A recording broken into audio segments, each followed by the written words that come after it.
Hi everybody, I'm Sue Ellen Clayton. Welcome to my channel where we'll be learning the tarot cards one card at a time. Today's card is number 10 in the Major Arcana, the Wheel of Fortune. I am using the Rider-Waite Tarot deck and you'll find the link below the video. I've also linked to the many books I've used for my research. In this video we'll discuss what the Wheel of Fortune card means when it appears in a reading, the symbolism of the card, the meaning of the Wheel of Fortune when it is upright and reversed, including some examples from my life, and at the end I'll provide you with some questions to help you better connect with the Wheel of Fortune card. So let's get started. The Wheel of Fortune card has a lot of imagery. It is one of the few cards in the Major Arcana that does not contain humans as a focal point, although there is a human-looking angel in the top left. At the center of the card, we see a circle that looks like a compass or wheel. It is orange-yellow in color and surrounded by creatures, including 4 winged creatures in each of the 4 corners who are all reading books. We'll go through each of the symbols in a minute. The background shows blue sky with a lot of clouds. This card represents the turning points in life. It tells us that the ups and downs of life are not just based on what we do. Fate also plays a role. It is generally considered a good omen and that you will experience good luck. However, whether your luck is good or bad, this card is about change. Things will eventually get better or worse. In other words, whatever happens, this too will pass. As I said, the Wheel of Fortune is a card about cycles and change. Think about nature. We have times of the year when the sun shines brightly for long periods, and time when it is dark at 4 p.m. We have times when seeds are sprouting and times of harvest. There's time of birth and a time of death. We have day and night. You get it. Life is cyclical. So let's talk about some of the symbols in this card. Let's start with the blue sky in the background. Blue in tarot can represent hope, new beginnings, truth, and clarity. The clouds represent change. They also represent obscuring what we can see.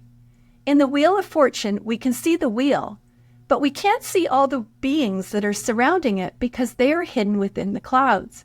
To me, these unseen forces represent fate. On the outside of the wheel are 4 winged creatures. They are all reading books. The wings represent that they can remain stable even when things change.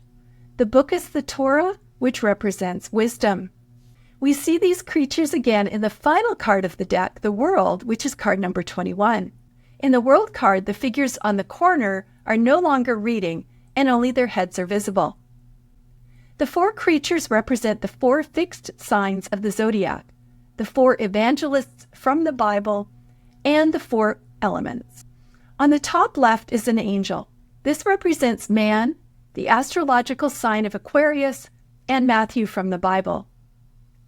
At the top right is an eagle. This represents the astrological sign of Scorpio and John from the Bible. At the bottom right is a lion. This represents the astrological sign Leo and Mark from the Bible. And at the bottom left there is a bull. This represents the astrological sign Taurus and Luke from the Bible. Sitting on top of the wheel is a blue sphinx holding a sword, and that represents all 4 elements. The Sphinx has a human face, the body of a lion, the tail of a bull, and the wings of an eagle, and the eagle is represented by the sword, which is an air sign. So the Sphinx is a mashup of the 4 creatures shown at the corner of the cards. The Sphinx represents unity, and the sword represents judgment. On the left side is a 2-headed snake. This represents Seth, an ancient Egyptian god who could see forward and backward. In Greek, he was known as Typhon, and he was believed to personify evil and destruction. You can see that he is facing downward, which shows the downward rule of fate. At the bottom, holding up the wheel, is Anubis, the Egyptian god of the afterlife and protector of the dead. He has the head of a dog and accompanies souls on their way to the afterlife. He is facing upward and represents the upward or constructive role of fate. We can see symbols of the 4 elements on the spokes of the wheel. In the 12 o'clock position, we see Mercury, the sign for air. At 3 o'clock, we see the symbol for sulfur, which represents fire. At 6 o'clock, we see the symbol for water. And at 9 o'clock, we see the symbol for salt, which represents earth. We see the letters T-A-R-O. Depending on where you start in the wheel, they can spell tarot, T-A-R-O, for tarot cards, rota, R-O-T-A, which means wheel, Torah, T-O-R-A, which is part of the Hebrew Bible, and the final A-T-O-R represents the law of Hathor, the Egyptian god of destiny. The weird-looking characters between the T-O-R-A are Hebrew letters that spell Y-H-V-H, which means God. The middle and outward circles in the wheel represent the inner and outer worlds. It is interesting to note that the spokes of the wheel go in both directions. They represent the ability to expand outward and discover the world, or to withdraw inward and learn about yourself. Take a look at the wheel portion of the card. If you are inside the hub, there is very little movement. If you are on the outside of the wheel, you are taken for quite a ride. This tells us that we will weather the ups and downs of life better if we are centered. When the Wheel of Fortune is upright in a reading, it signifies that you are at a turning point. Positive change is coming. This is a card of luck and you will experience good fortune. This card also reminds us that fate is in control. If things are going well, enjoy it because your circumstances could very easily change in the future. It is also a card about karma and the fact that our actions have consequences. What goes around, comes around. And it might mean that you are currently experiencing ups and downs in your life. Hang in there because things will change. Finally, you can deal with the ups and downs of life much more easily if you stay centered. When the reversed Wheel of Fortune appears in a reading, it can represent bad luck or bad timing, being in a downward cycle, or the fact that nothing lasts forever. It can represent sadness, pessimism, and feeling very concerned about the future. It can represent feeling powerless over your current circumstances, or that you've had your head in the clouds and you're not really seeing your circumstances for what they really are.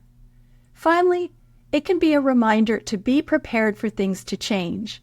So let's say you had a financial windfall.